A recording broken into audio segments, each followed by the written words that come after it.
Hey everybody, welcome back to Tim Travels. I'm Terry, your host, coming to you from South Plainfield, New Jersey. Or as the locals say, this place is one of the Plainfields. And I started noticing, you may have noticed this if you've been in the metro New York area, the tri-state, there's, excuse me, there's all these signs on highways that say stuff like, they don't just name the town, they just put it in the category it comes from. So like, I'm in South Plainfield, people call this the Plainfields, referring to the three Plainfield towns that have Plainfield in their name, all like right next to each other essentially. And but there's all sorts of them in this area, like the Amboys, which refers to South Amboy and Perth Amboy. Over in New York, the Pelhams, the High Bridges, there's one, and then down by Newark, the Oranges, because there's I think there's East Orange and Orange. But anyway, it's just the only place in the country where I see that, where you have all these, I mean, it's not the only place where they have similarly named places, because a lot of times one will be like, say, I don't know, Smithfield, and then the other one will be like East Smithfield, so they'll obviously be close together. But it's the only place where they use signage to delineate that. So I just a little quirk that I noticed. So couple of bits of information of note that make me happy. Recently, and it's been a couple weeks probably now, the post office in Compton, California was renamed the Private First Class James Anderson Jr. Post Office. And here's a picture of Private First Class James Anderson Jr.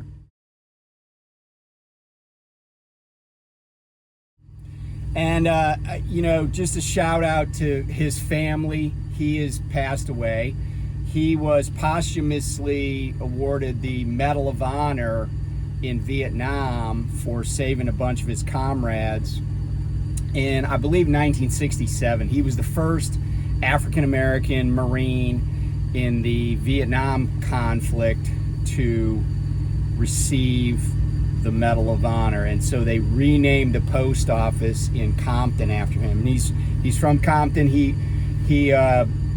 was in college, and left college to join the Marine Corps in 1966, and was killed in Vietnam in 1967. So long overdue, I think, but it's been accomplished. So that was very, very cool. And I think the congresswoman from that district and the mayor of Compton were really pretty instrumental in getting that change. And just so you know how post offices get named, because post offices are federal installations, it's an act of Congress to name a post office. So for instance, the post office up in, I can't remember the name of the town. It might be Cuba, New York. It's named after Lance Corporal Jason Dunham, who's a Medal of Honor recipient from the conflict in, I think his medal was from Iraq, awarded posthumously also. So but that's how that gets done, right? Like somebody in Congress gets together and they pass this bill. So also in exciting news, it is that time of the year. Yeah, well, I mentioned summer travel season, but guess what? It's August, so, this is the beginning of pumpkin spice season. And, Dunkin' Donuts wants to include everybody in pumpkin spice, so they're coming out with an alcoholic version of pumpkin spice. Here it is. So I'm excited about that. You could stop at Dunkin' and get I guess that's a cold drink, what do they say? An iced pumpkin spice or whatever. But so that's really cool. I'm looking forward to drinking those as I go down the road to stay awake. What else is going on? Oh, so yeah, it's just pumpkin spice season. That's always exciting. So it's kind of funny. I need some coolant for the truck, so I'm just going to see if I can find. I got a fuel stop at a Pilot or Flying J, one of those two. When I get done here, they might have some pumpkin spice coolant in already, so looking forward to that. I was talking to somebody the other day about this, and I thought about it. You know, I often do postmortems on stuff, just generally, because I think it's a good intellectual exercise to just like think things over and try to understand why things went the way they did. And so one of the things that I was and I was talking to a driver at Prime, and one of the things that I said is I've come to realize that a lot of the things I did at Prime were things that the people at Prime, not the drivers, but my fleet manager and his bosses, the corporate douchebags, that it was just really like upsetting, off-putting, or just like they had never dealt with that before, and it freaked them out. And one of the things that I've talked about in the past is, the idea of independent contractors, company drivers. And I realized that a lot of the things that I did were things that no other driver would do, or almost no other driver. I'm sure other drivers have done similar things, but I think that my willingness to do things that were independent was kind of scary to them. And what I'm talking about is that, I often would talk about going to like secret train watching spots, or going to national parks or national historic sites, and how I would just bobtail places, and I would just go and do stuff when I didn't have a load on my back, or even if I did have a load on my back but I had a lot of time, I would just go do things. And I didn't really care where it was. Like, I didn't care how many miles I put on my truck. I was telling this friend, I would put thousands and thousands of miles on my trucks, both the Freightliner and the Peterbilt that I had, that were not dispatched miles. Like, I just wouldn't sit around. And let me give you some examples of this. And these may sound extreme, but to me, they didn't seem like that big a deal. I was like, whatever, I got the money, I'll pay for the fuel. But I'm not sure that this didn't make me seem like I was some nutcase that was, I was like a loose cannon. So, for example, one time when I had a trainee on the truck, I had this gal on the truck, and she lived in the Vegas area. Well, she and I were in Guadalupe, California. We were at some chiller facility and we got this load. And I remember the day before, we were out on the Grapevine, basically, at that Pilot out there. Man, I can't remember the name of the town, but it's, off the 5 there. And we were going to have to go up north and then head west. So I get this dispatch, and it's a load picking up there in Guadalupe, California. It's going up to Minnesota.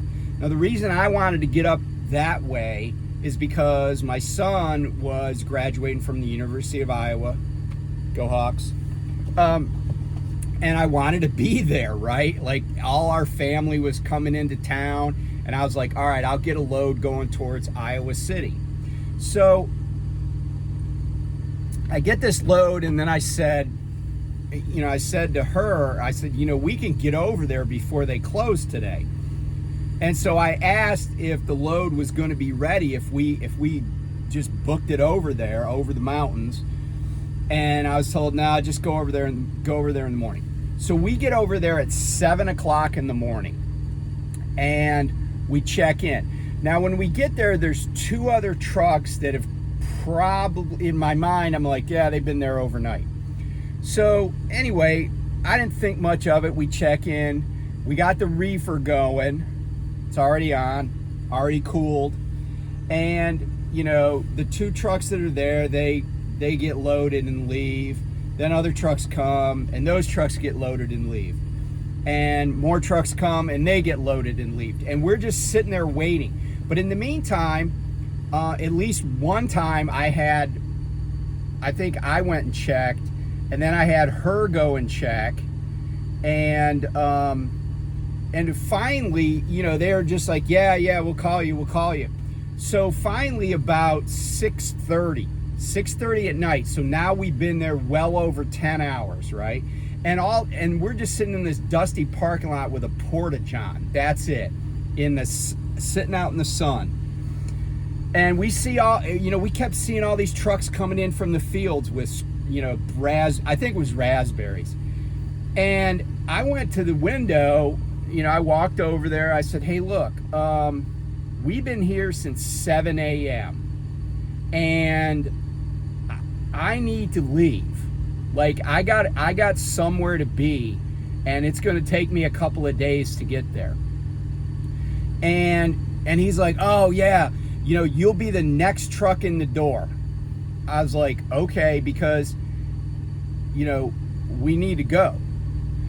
So, you know, I tell him that if we're not in a door by 7 p.m., by 1900, we're leaving. So what happens? About 5 minutes to 7, he puts a truck that came hours after us in the door. Now, I get the fact that maybe they didn't have the product for us, but I wasn't willing to wait overnight because I had to be somewhere. Not just, you know, your kid graduates from college once, right? It doesn't matter if they go to law school, medical school, business school after that. They only graduate from undergraduate once. They only have that party once. So I said, 7 o'clock rolled around. I was like, I'm going to go use this bathroom and then we're out of here. And we left. Empty. I turned the reefer off. We started, you know, heading towards Las Vegas because I was going to drop her off, and then obviously because of family stuff, I was home time. So the next morning, and so she's driving as we leave, and they had her phone number. So her phone number rings probably, I'll say 15 minutes after we left. And they're like, yeah, you could back into door 7. I'm like, we left. They're like, what? Are you coming back? No, we're not coming back. And so, you know, the call ends, and I answered the call on the speaker of her phone. So about 5 minutes later, we're headed east, you know, north and east, and we get another call. Hey, you know, we got a door. I said, dude, we're gone. I said, we were there for 12 hours and you didn't get us in a door. They're like, are you serious? You're not coming back? I'm like, yeah, you can find somebody else to take this stuff to Minnesota.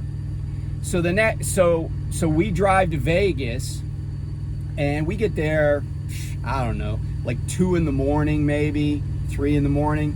So then I take over driving, and I'm heading north on 15, and I get a call from my fleet manager. He's like, what happened? I was like, we were there for 12 hours. I got a schedule to keep. And he's like, oh, well, you know, do you want to get a load? I said, sure. He goes, well, you're either going to have to go back to Southern California, or I can get you something out of Salt Lake City. I'm like, give me something out of Salt Lake City. It's on my way. But I was willing to deadhead, or not deadhead, because there was no load on the end. Just basically drive with a truck and trailer all the way to Iowa if I needed to.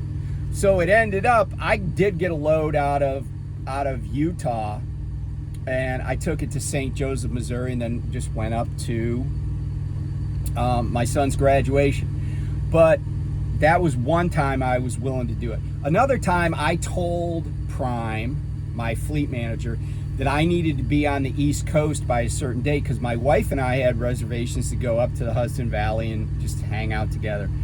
And I was in Manuka, and they didn't give me a load, and it was a weekend, right? They didn't give me a load, and I wanted to be, I think, in the East Coast by not later than like Wednesday morning. So I sent a message and I said, hey, if I don't have a load, like if I'm not loaded and moving east by 9 a.m. on Monday, because that's a 2-day trip, then I'm just gonna drive myself to Pittston. And so I had dropped my trailer in Manuka, and I dropped my trailer in Manuka. I took that trip, and I just waited. And I, went and did went and watched some trains, probably went to Walmart. And I told my wife, I said, hey, if I don't get a load, then I'm just going to bobtail to Pittston from Manuka, and I'm just going to park there and you can meet me there. So sure enough, 9 o'clock rolls around. And, it's like when they wanted you to deliver on time, man, they would blow your frickin' messages up. They'd be like, make sure you're not more than 59 minutes early, but don't be late either. And they wanted precision. But when you gave them a deadline, they didn't want it. They didn't give a crap. They're like, no, we have the power. We're the powerful ones. We will determine where you go and when you go.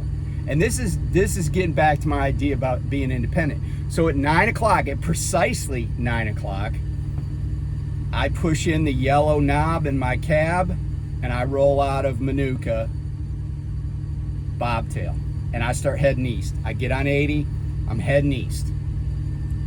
I get all of a sudden my messages are just blowing up, and I pull over to look at my messages, and my fleet manager's like, did you take a trailer with you? Because I guess there are a glut of trailers in Illinois. I said, no, why would I take a trailer? So then he's like, well, and I said, I already left. I'm not going back. He's like, oh, well, you could pick up a trailer in Bedford Park, which, by the way, if you know where Bedford Park is, it's like these freaking people in these trucking companies can't read a map. Like, they never looked at a map of anything, They're like, because one time I had a trailer that was broken. I was in Chicago, and the night RA guy legit said, well, there's a place near Atlanta. He said that in a message. There's a place near Atlanta. Are you close? I'm like, are you freaking kidding me? Dude, I mean, a fourth grader knows Chicago and Atlanta aren't close together.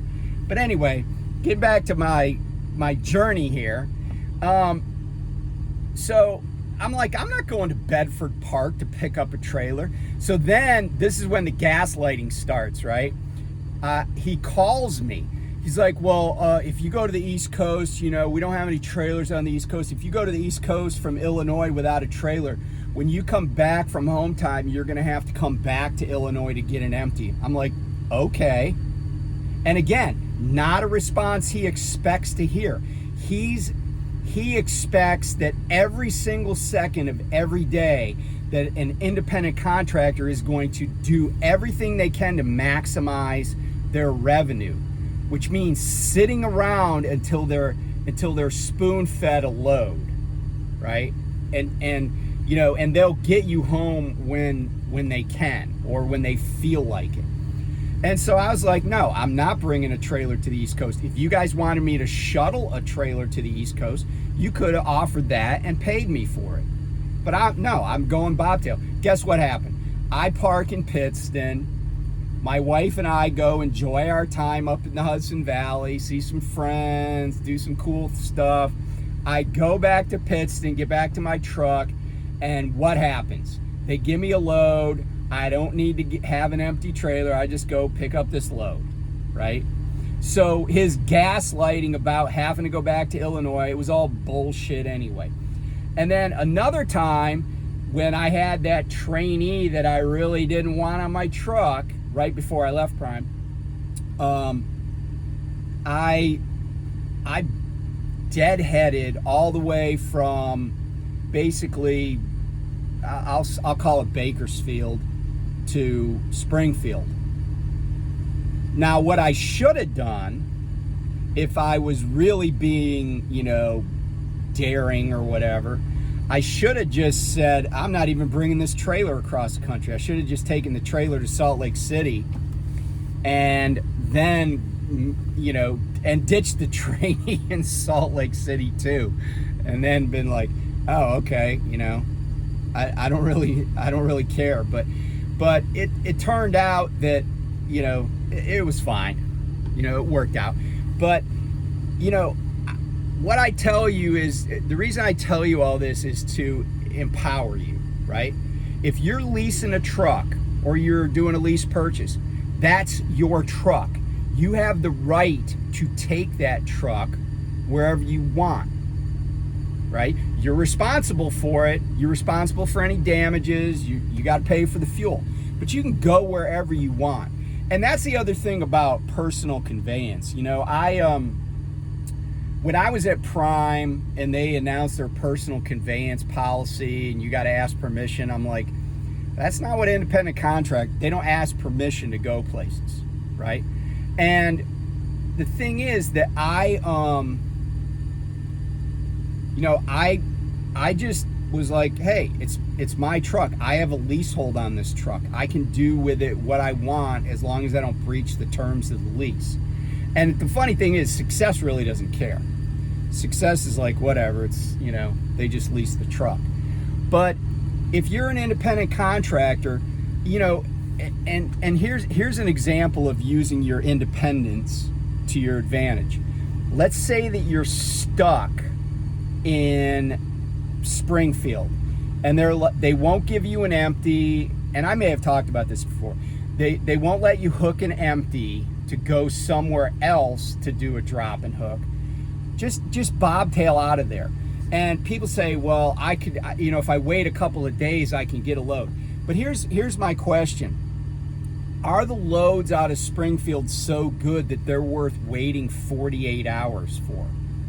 I would say no, not usually. But if you bobtail somebody, let's say that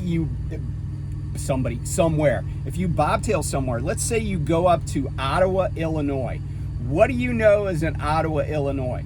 Well, there's a Tyson, and they always got a gazillion Prime trailers, and there are loads out of there. I'm not saying they pay great. I'm just saying there are loads out of there. So what if you just say, hey, it's a Friday evening. I know for a fact that I am not going to get a load out of here until Monday. What if you said, oh, I'm just going to bobtail up to Manuka and tell them I want a load out of Illinois. Or I'm just going to bobtail to Kansas City and say, hey, give me a load out of the meat patch. I'll go get it. Because there's always going to be an empty trailer if they got a load to put on you. And those turds at driver lineup want to control your life when you're at that terminal. Just don't let them. Be independent. Ignore what they want you to do and do what you want to do. Because if I got to spend a weekend somewhere, I'd much rather spend it in Manuka in the Chicagoland area, because there's all sorts of things I like to do in Chicago that I definitely can't do in Springfield, like hang out with friends. I mean, other than Prime drivers, I don't have any friends in Springfield. But I got friends in Chicagoland. Other than, there's no NAF, right, in Springfield. There's a million reasons to get out of Springfield. Driving from Springfield up to Manuka is probably, it might cost you $100 in fuel, because, my Peterbilt, and I'm sure most trucks are like this, when they're bobtail, they get pretty good mileage. You can get probably like 14, 15 miles to the gallon on on a bobtail. And is it going to cost you some money? Sure. But guess what? Your fuel card's going to work. You just go wherever you want, do whatever you want, and make it your career. You know, stop being, you know, like, and I'm not saying, like, what I did in Guadalupe, I wouldn't have done if I didn't have a place to be. I'm not saying I did this all the time, but what I'm saying is I wasn't afraid to do it, and you shouldn't be either. So if you're an independent contractor, be independent. If you don't want to run, don't run. You know, and once you get over that hump psychologically, you probably will have a lot more fun. Like if I was bobtail here in you know, New York City's not a great example, but like in the Chicagoland area, I bobtailed to the railroad station, took a train to the city. I've told all sorts of stories about places I've gone. Because actually, if you're bobtail, you can go most places that anybody with a big pickup truck can go, except for Buc-ee's. But yeah, I encourage you to be independent. And maybe that scares companies like Prime, because I wasn't all about, oh, I can't move this truck unless it's making money. Because when you think that way, you become the victim. They know they control you. And the way they control you is they just don't give you anything to do. And that's no way to live. That's no way to live, you know? So anyway, I will talk to you soon. Be safe out there. Bye.